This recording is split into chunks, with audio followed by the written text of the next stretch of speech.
And so I want to go through and outline how we can break down and decompose this equation for our national savings and investment identity, and break down the different components of the variables and figure out how we can derive some conclusions and calculate a couple different elements from the equation itself. The first thing we'll do is just break down the equation. So we have a couple new variables. S is our private savings. And so thinking about this is all the money that individual households and firms save each year. Our inflow of foreign savings, you'll notice that this looks really familiar. It looks really close to our trade balance from our aggregate demand equation. The difference is that our variables are flipped. And so here we see that on the left-hand side we have our imports minus our exports. And so we want to be careful when we're working with this equation. So if we see something like, whereas in the aggregate demand equation, and we can just write that up above just to keep it for reference. But in our aggregate demand equation, we have C plus G plus I plus X minus M. In the aggregate demand equation, when we're operating in a trade surplus, then this term ends up being positive. Because those variables are flipped in the national savings and investment identity, if we're operating at a trade surplus, that means this term here is actually going to be negative. And so we want to be careful when we're working through this. But second component, investment, we can see it above in the aggregate demand equation that private investment is our I variable. And the last variable is the government deficit. And so variable G here is thinking about the tax revenue, all the money that's brought in, and our variable G here is our government expenditure, so how much money goes out, and let's just write that out so that's clear. That's our government spending, is variable G. And then variable T is our tax revenue. And so we can see the relationship with this variable. If we spend more, so if your government operates at a deficit, then this variable will be positive. If your government operates with a budget surplus, meaning they bring in more tax revenue relative to what they spend, then this term will end up being negative. And so we really want to be careful there, because both of our surpluses end up changing this term and this term into negative options. And so we can see that we have just based on the fact that this national savings and investment identity is an identity, we have a couple things that we need to pay attention to.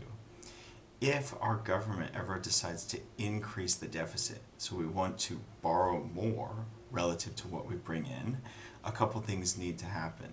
So basically, if this variable is going to increase at our first stage, so let's say at the first stage the government wants to increase the government deficit, then we need one of these three things to occur in order for that identity to hold. At the second stage, in order for that identity to hold, we could either increase private savings. Another thing that we could end up doing is reduce our level of investment on the right-hand side, or we can increase our inflow of financial investors, meaning that we're actually going to increase our trade deficit. And so being able to identify the breakdown of that equation and identify the different elements that exist within our national savings and investment identity will be important for this exam. And in order to work through that in a little more detail, I've actually taken one of the questions from your practice exam here. So looking at this question, we're given a couple different pieces of information.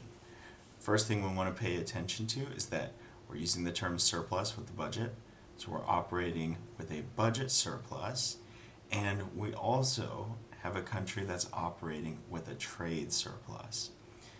And then we're given our 6 million for private savings. And so in order for us to identify what's true, all we need to do is figure out what the level of investment is from that economy. Because it is an identity, then that allows us to do just like a little bit of basic algebra. But when we do the algebra, it's just important that we recognize like the terminology that we're utilizing here.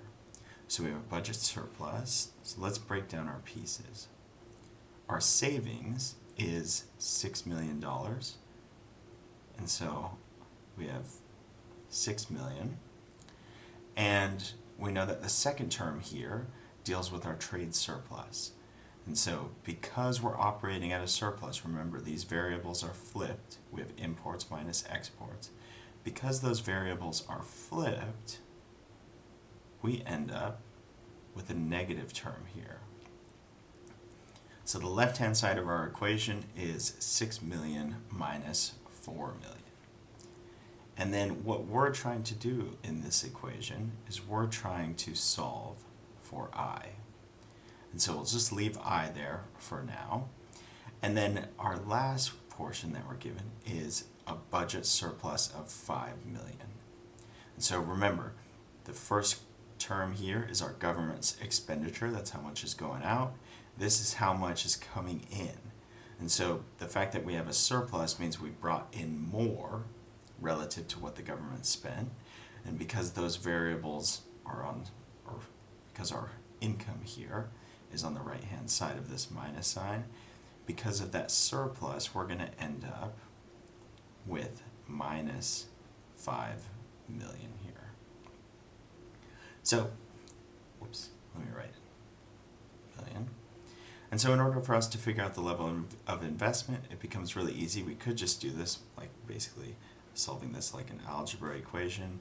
We get investment minus 5 million, and in order for us to figure it out, all we need to do is solve for I.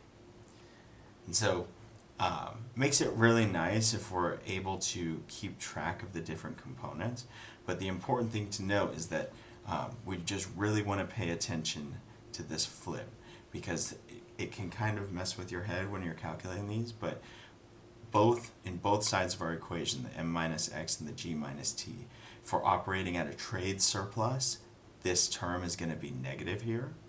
And if we're operating at a budget surplus, then this term is going to be negative. And so vice versa. If we have a budget deficit, then that means this term is going to be positive. And if we have a trade deficit, this term is going to be positive. So just keep track of those elements and make sure that we're following along so that we don't make silly mistakes here.